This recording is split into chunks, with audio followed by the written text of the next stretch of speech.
prenons la production agricole du Cameroun. Nous peinons encore autour de 200 000 tonnes de cacao par an. Et c'est un objectif qui avait été atteint en 1980.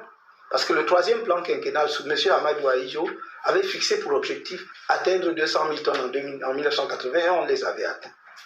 Depuis lors, on avait décru.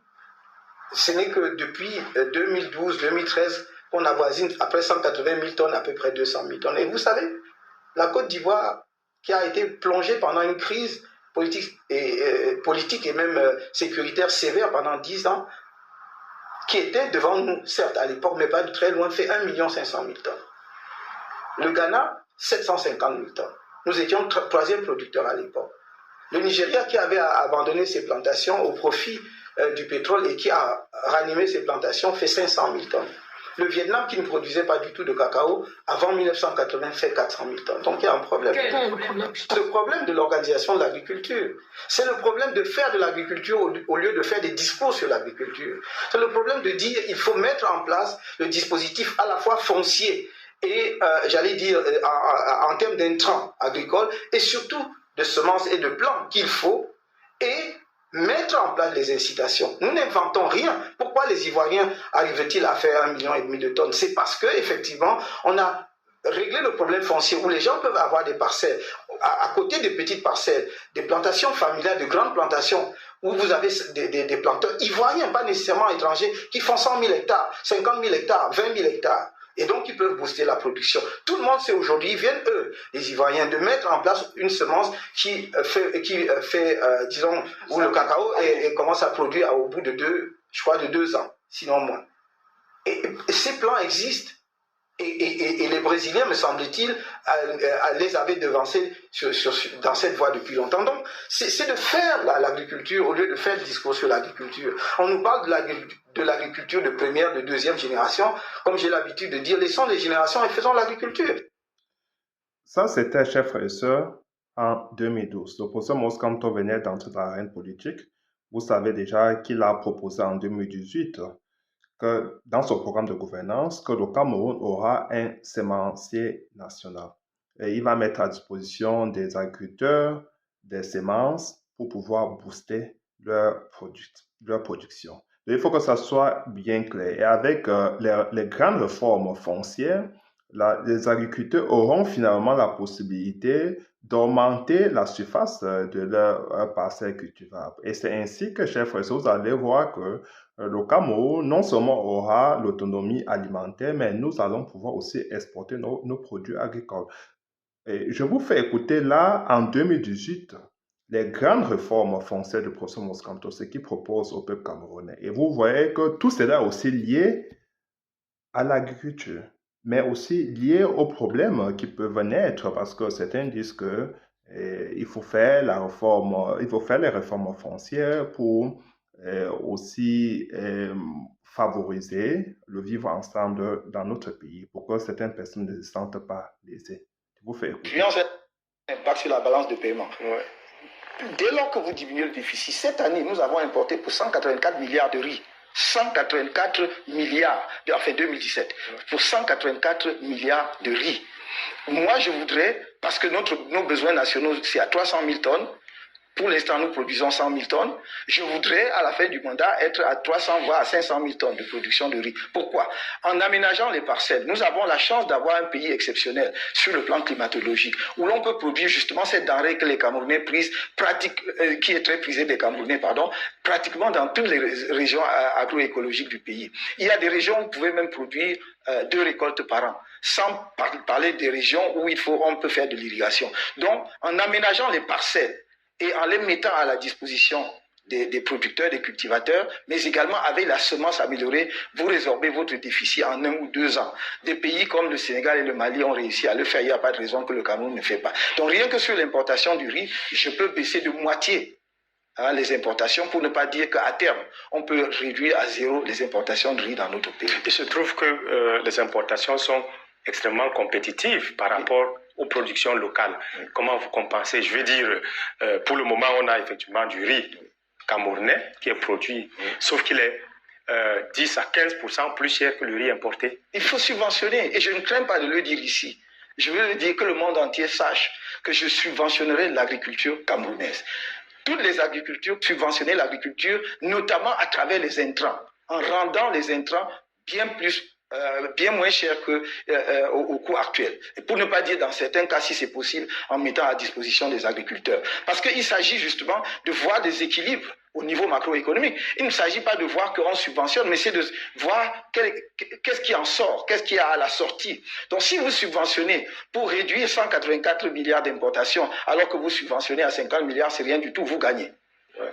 Donc c'est pour cela que nous allons appuyer l'agriculture de ce point de vue. Mais pour que le secteur primaire que vous voulez booster et le secteur rural plus largement joue pleinement son rôle économique, il va falloir enfin résoudre la question de la réforme foncière qui traîne depuis des décennies.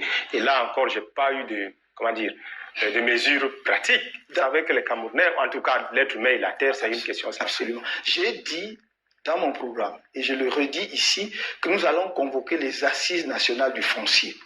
La législation foncière actuelle n'est pas si mauvaise que cela. Mais on voit bien qu'il y a une distorsion entre le texte et l'application du texte. Il y a un gap. Il faut donc convoquer les assises nationales du foncier, dont les principaux acteurs seront d'ailleurs les chefs coutumiers. Parce que nous savons, nous sommes des Africains, nous connaissons notre pays, ce sont eux qui, en général, sont en charge directement de la gestion de la terre. C'est pour cela d'ailleurs que, bien que la loi dise une chose, vous allez voir que les pratiques coutumières vont continuer. Donc il faut les amener pour que nous définissions ensemble comment nous voulons gérer la terre au Cameroun, pour que les populations n'aient pas le sentiment d'être exclues ou spoliées. Quand vous venez mettre une exploitation agricole dans une zone où il y a des populations, ce sont leurs terres ancestrales.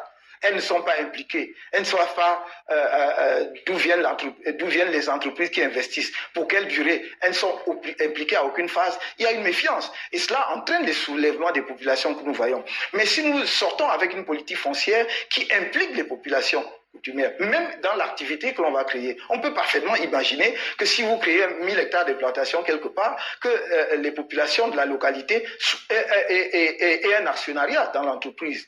Donc, pour que ça génère quelque chose. On peut aussi imaginer que ce n'est pas une vente de la terre, mais c'est une mise en concession en bail amphithéotique pour une durée et que la terre reste la terre coutumière, gérée par l'État, mais mise en exploitation par quelqu'un qui va venir investir son argent. Donc, il y a des pistes de réflexion et je voudrais que nous y réfléchissions ensemble. Car je termine juste en disant, parce qu'au fond, le problème foncier aujourd'hui est exacerbé parce que l'élite, c'est l'élite qui joue, voilà, qui fait l'accaparement, ce ne sont même pas les populations. Elles sont délaissées et démunies. Donc nous voulons les remettre au cœur. Chers frères et sœurs, là vous venez d'écouter le professeur Maurice Kamto. Ça c'était en 2018. Vous avez vu que c'est le même homme. Vous l'avez écouté en 2012. Ça c'était en 2018. C'est un homme qui est constant. Et à l'heure que je vous parle, je vous ai toujours dit, il est en train de travailler. Il est toujours en train de travailler et d'améliorer son programme de gouvernance, alors qu'il y a d'autres qui se pavanent en Occident pour dire qu'il veut le tuer au sort pour choisir le président de la République. Il y en a certains, quelques-uns, comme le professeur Maurice Kamto, qui est en train de travailler d'arrache-pied pour changer le quotidien des Camerounais. Ça, c'est toute la différence. C'est ainsi que je vous demande, chers frères et sœurs, soyons concentrés sur les grands enjeux des élections présidentielles de 2025. Nous pouvons, avec le professeur Maurice Kamto, nous libérer du joug colonial et du joug dictatorial. En même temps, le professeur Maurice Kamto, ce n'est pas un francophile. De toute sa carrière professionnelle, il a fait face à la France dans divers contentieux devant la Cour internationale de justice où il était du côté des pays africains contre la France. Donc, ça ne date pas d'aujourd'hui. Le professeur Maurice Kamto a toujours été contre toute forme d'injustice. Il a toujours été du côté du peuple camerounais et africain. Par conséquent, chers frères et sœurs, je vous demande ce soir de faire chorus autour de cet homme. Vous avez compris? On va faire des réformes foncières. Non seulement pour rendre notre espace social plus sain, c'est-à-dire que s'il y a certaines frustrations, que cela soit jugulé très rapidement, mais aussi cette réforme foncière est très utile du moment où nous allons pouvoir élargir les terres cultivables. Si nous voulons véritablement booster notre agriculture, c'est très important. Et nous avons la capacité, je vous dis, de produire de grandes quantités, de satisfaire la consommation nationale et de nous mettre aussi en position d'exporter nos produits. Non seulement de les transformer, mais de les exporter aussi. Donc, nous pouvons nous mettre en position favorable. Et surtout si nous voulons nous développer très rapidement, parce que l'opposition Moïse Kamto arrive au pouvoir pour faire ces réformes, pour nous mettre en position de pouvoir nous développer très rapidement, en y incluant tous les Camerounais. Quand ils veulent voir des réformes foncières, on inclut tout le monde. Et les villageois, tout le monde, sans exclusif. Et c'est ça toute la différence avec les autres. Vous allez voir au Cameroun aujourd'hui, un investisseur arrive, nous ne savons d'où il vient. Il va vous dire, vous voyez seulement comment on est en train de rabattre tout. Les villageois se posent la question de savoir, mais c'est qui là? Les populations qui sont là depuis des siècles, depuis 100 ans, 200 ans, elles sont aussi surprises de voir que là, c'est un investisseur qui est en train